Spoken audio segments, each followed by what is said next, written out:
Mana asalarichilar uchun asosiy usullardan biri. Shakarli silkitish deb ataladi. Yarim stakancha asallarni oling, taxminan 300 ta. Ularni bankaga solib, ustini to'rli qopqoq bilan yoping.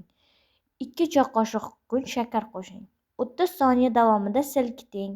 Maqsad asalarilarni bir tekis qoplash. Shakarni laganga to'king. Mana varroa oqadilarini ko'rasiz. Ular asalari uchun eng xavfli dushman. Mayda shakar ularning asalariga yopishib turish qobiliyatini yo'qotadi. 1 daqiqa oldin bu oqadilar uyida asalari ustida edi. Bu xuddi tanangizda ovqat likopchasi kattaligida kana yurib yurgandek. Har yili AQSh boshqariladigan asalari uylarining yarmigacha nobud bo'ladi. Sabablari: pestitsidlar, yil bo'yi gullarning yetishmasligi va varroa oqadilari. Oqadi asalari tanasidagi himoya plastinkalar orasiga yopishadi, og'zi bilan tanaga boradi. U yog' tanasi deb ataladigan muhim organda zararlaydi. Bu inson jigari kabi zararli moddalarni parchalashga yordam beradi. Shuningdek, asalari immun tizimini saqlab turadi. Shu sababli varroa asalarini juda zaiflashtiradi. Ular virus ham yuqtiradi. Natijada asalari nogiron qanot bilan tug'iladi. Bunday asalari ucha olmaydi. Shakarli silkitish usuli varroani nazorat qilish uchun ishlatiladi.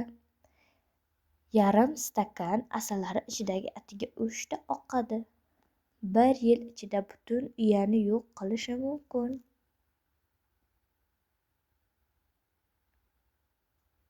Chunki varroalar juda yaxshi yashirinadi va tez ko'payadi. Birinchi oqadi uyaga boshqa koloniyadan kelgan asalari orqali kiradi. Keyin u lichinkani topib, hujayra mum bilan yopilishidan oldin ichkariga kiradi. Lichinka dushmani bilan qamalib qoladi. Lichinka g'umbakka aylanganda fondres deb ataladigan oqadi ko'payishni boshlaydi. Birinchi bolasi har doim o'g'il, keyingilari qizlar bo'ladi. Ular hujayra ichida voyaga yetib, oqadi axlati ustida juftlashadi. Ba'zan 2 ona oqadi bir hujayraga tushib qoladi. Oqadilar g'umbak bilan oziqlanadi, lekin uni o'ldirmaydi. Asalari voyaga yetib hujayradan chiqadi. Oqadi esa keyingi qurboniga o'tadi. Nega asalarilar o'zlari ularni olib tashlashmaydi? Chunki AQShda varroa faqat 1980-yillarda paydo bo'lgan. O'zlari olib tashlamaydi. Sharqiy asalarilarda evolyutsiyalashgan.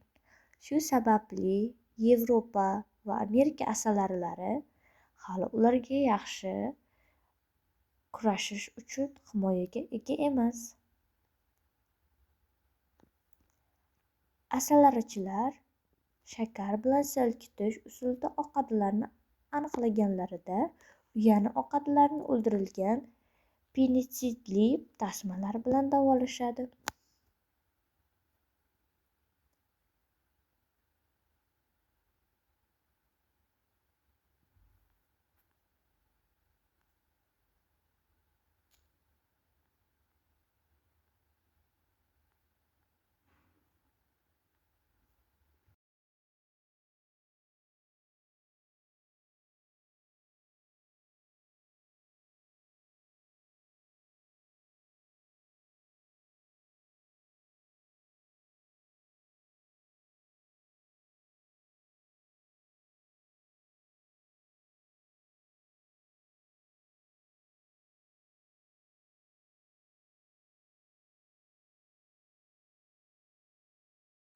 Ammo oqadilar borgan sari bu dorilarga chidamli bo'lib bormoqda. Shuning uchun olimlar asalarilarni qarshi kurasha olish uchun tanlab ko'paytirmoqda.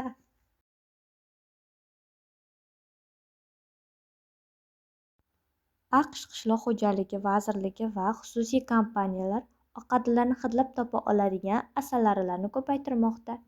Asalarilar ularni topgach, katakchalarni ochib, ularning ko'payishini to'xtatadi. So'ng esa bechora g'umbakni qayta ishlaydi, ya'ni yeydi. Perdue, Central State universitetlarida olimlar Mike Bitters ya'ni ovqatini tishlaydigan asalarini ko'paytirmoqda.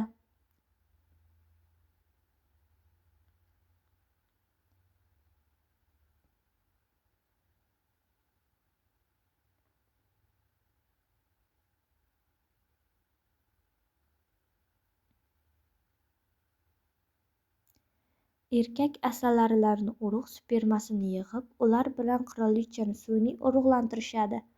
Qirolicha ham, erkak asalari ham oqadilarni ayniqsa yaxshi yo'q qiladigan oilalardan tanlanadi. Ular oqadilarni oyoqlarini tishlab, uzib tashlaydi.